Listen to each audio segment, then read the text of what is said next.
ভাই আমি বিয়ে করতে যাব, আপনি লাইভ স্ট্রিমটা বন্ধ করেন। সিরিয়াসলি ভাই?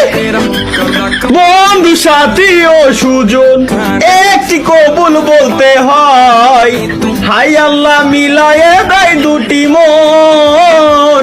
একলা বিয়ে করতে যাবে, আমার কাছে ভাই স্ট্রিমটা বন্ধ করেন, আমি বিয়ে করতে যাবো। ভাই যেটা কাজ কর, বিয়েতে 3 বার কবুল বলার পর স্বামী স্ত্রী দুজন মিলে আমার লাইভ স্ট্রিমটা দেখ ভাইয়া, লাইভ স্ট্রিমটা দেখ।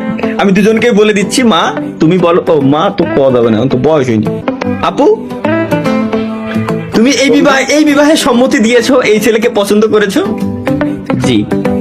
ভাইয়া তুমিও এই মেয়ের সঙ্গে বিয়ে বিয়ে বিয়ে করার জন্য রাজি হয়ে গেছো? নিজে সম্মতি দিয়েছো নাকি তোমাকে জোর করে করানো হয়েছে? জি আমি নিজে সম্মতি দিয়েছি। আপু এর মতো সাথে তুমি কেন বিয়ে করলে? কিভাবে চয়েস হলো তোমার? এর মতো একটা কাইল্লা কেমনে চয়েস করলে তুমি? আপু কিভাবে সম্ভব? একটু পরেই দেখবো যে তোমাদের দুজনের ঘর সংসার ইনস্ট্যান্ট ধ্বংস হয়ে গেছে। আসলে আমি তো সিঙ্গেল, তাই তুমি বিয়ে করতে যাবো, আমি কেন সহ্য করবো?